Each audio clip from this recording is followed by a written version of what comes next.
60টা জিনিস মানুষ মরে যাওয়ার পরে তার কবরে পৌঁছতে থাকে। ইন্না মিম্মা ইয়ালহাকুল মুমিন মিন হাসানাতিহি বা'দা মাউতিহি, মানুষ মরে যাওয়ার পরেও যে 60টা জিনিস তার কবরে পৌঁছায় তার মধ্যে একটা হচ্ছে মসজিদান বানাহু, সে যে মসজিদ বানিয়ে গিয়েছে ওই মসজিদের সওয়াব। সুবহানাল্লাহ পড়েন। আপনি টাকা দিয়ে মসজিদ বানিয়ে দিলেন, ওই মসজিদে মুসল্লিরা নামাজ পড়ে, রোজাদাররা এসে ওখানে ইফতার খায়, তাহাজ্জুদ আদায়কারীরা তাহাজ্জুদ পড়ে, তাদের সওয়াবের কমতি হবে না, কিন্তু তাদের সওয়াবের একটা পার্সেন্টেজ সওয়াব যে ব্যক্তি মসজিদ বানালো তার আমলনামায় আল্লাহ ঢুকিয়ে দেয়।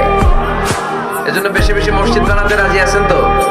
তাহলে মসজিদ আবাদ করার প্রথম মাধ্যম হচ্ছে মসজিদ বানানো। 2 নাম্বার মাধ্যম হচ্ছে মসজিদে যে জামাতে সালাত আদায় করা।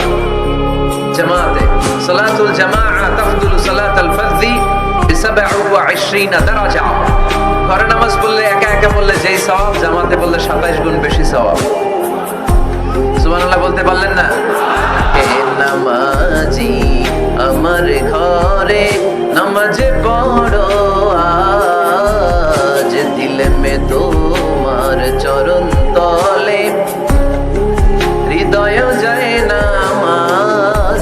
হে নামাজি আমার ঘরে নামাজ পড়ো আজ, দিল মে তোমার চরণ তলে হৃদয় যায় নামাজ। পড়েন আল্লাহু আকবার।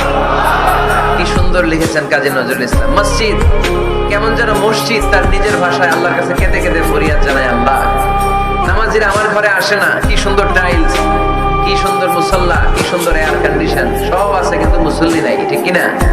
মসজিদগুলো আল্লাহর কাছে ফরিয়াদ জানায়। এজন্য আমরা যেন মসজিদমুখী হই। কি মুখী?